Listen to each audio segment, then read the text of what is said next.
wabarakatuh. Apa kabar buat hari ini? Alhamdulillah baik, Pak. Baik kalau gitu, mohon maaf ya sebelumnya Bapak nggak bisa lama-lama dikarenakan Bapak ada kelas buat selanjutnya.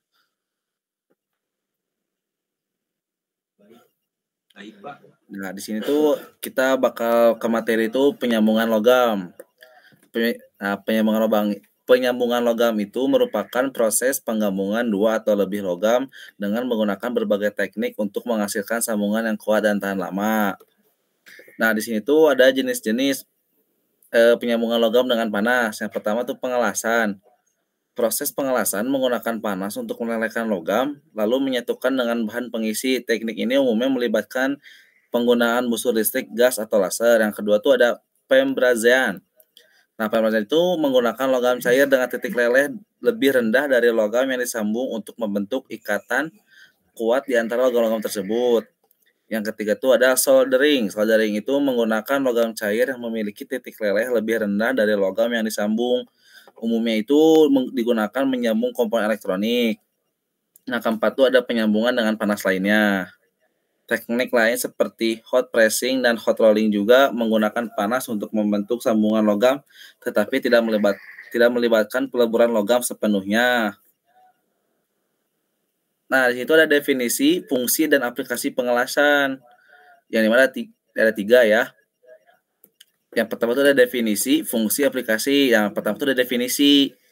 Pengelasan adalah proses penyambungan logam dengan menggunakan panas untuk melelehkan logam, lalu menyatukan dengan bahan pengisi. Lalu ada fungsi. Pengelasan memiliki fungsi utama untuk menggabungkan dua atau lebih logam, menciptakan sambungan yang kuat, tahan lama, dan dapat menahan berbagai beban dan tekanan. Lalu ada aplikasi. Pengelasan memiliki banyak aplikasi, mulai dari konstruksi bangunan, pembuatan kendaraan, dan pembuatan kapal, industri manufaktur, hingga pembuatan peralatan rumah tangga. Nah, ada perkembangan pengelasan dari waktu ke waktu. Pengelasan dengan api, lalu busur listrik, pengelasan gas, dan penggelasan laser. Bisa dilihat dari gambarnya ya. Lanjut. Nah, lalu di sini ada jenis-jenis. Pengelasan busur listrik menggunakan busur listrik untuk menghasilkan panas tinggi dan melelehkan logam.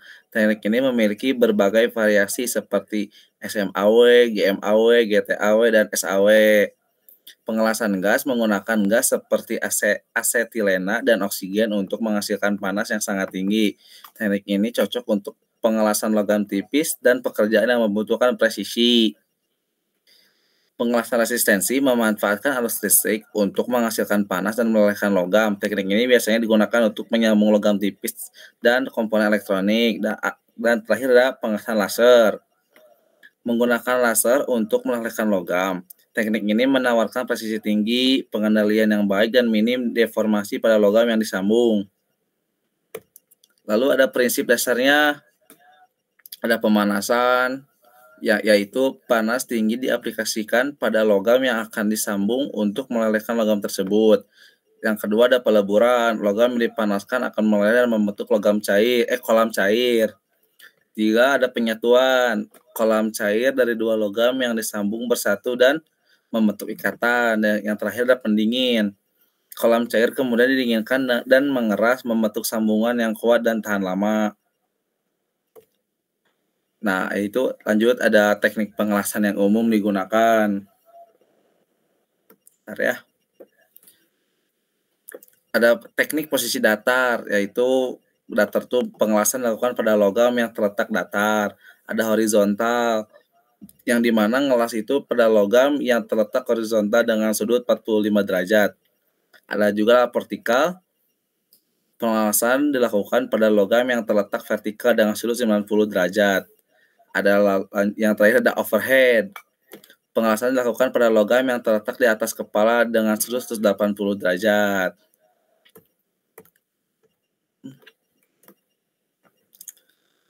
Nah, di situ ada kelebihan dan kekurangannya.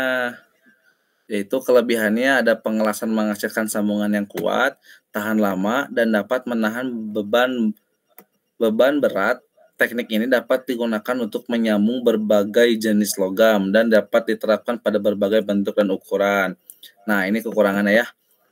Pengelasan membutuhkan keahlian khusus dan pelatihan yang memadai. Proses pengelasan menghasilkan panas tinggi yang dapat menimbulkan bahaya kebakaran dan sengatan listrik. Selain itu, pengelasan dapat menghasilkan asap dan partikel berbahaya. Nah, jadi kita juga di sini ngelas tuh, bentar. Harus menggunakan K3 yaitu keselamatan dan kesehatan kerja.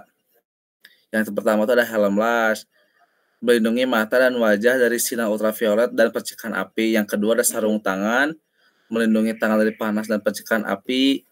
Yang ketiga ada masker, melindungi saluran pernapasan dari asap dan debu lain berbahaya. Yang terakhir adalah alat pemadam kebakaran, diperlukan untuk mengantisipasi terjadinya kebakaran. Izin menambahkan lagi yang ada di PPT ya, kita juga harus menggunakan sepatu safety.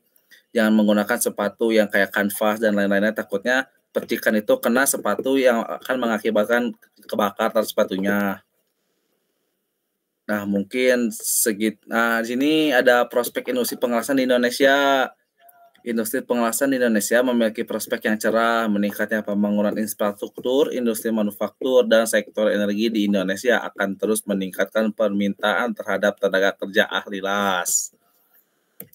Mungkin Bapak cuma bisa menjelaskan sampai sini. Bagaimana anak-anak jika ada yang ingin ditanyakan?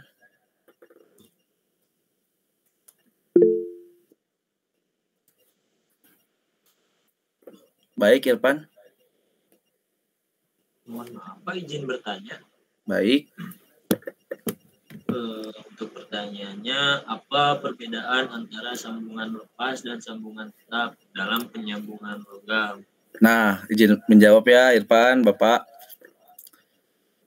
Sambungan lepas adalah jenis sambungan yang dapat dibongkar tanpa merusak bagian-bagian yang disambung seperti sambungan mur baut. Sebaliknya, sambungan tetap adalah sambungan yang tidak dapat dilepas tanpa merusak struktur seperti pada sambungan las atau keling. Pembedahan jenis sambungan tergantung pada kebutuhan aplikasi dan kondisi benda kerja yang akan disambung. Begitu, Irfan. Cukup? Cukup, Pak. Terima kasih buat jawabannya, Pak. Bagaimana dengan Ridwan yang ditanyakan?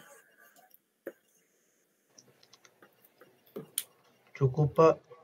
Oh, cukup saja. Baik, kalau begitu terima kasih banyak atas waktunya, Ridwan, Irfan.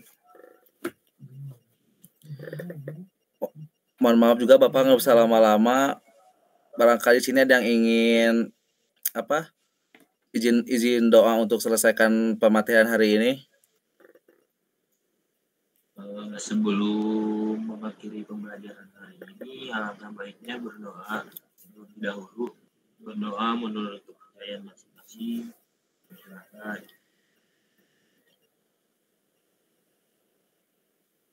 Amin. Berdoa dicukupkan. Baik, terima kasih Irfan atas doanya.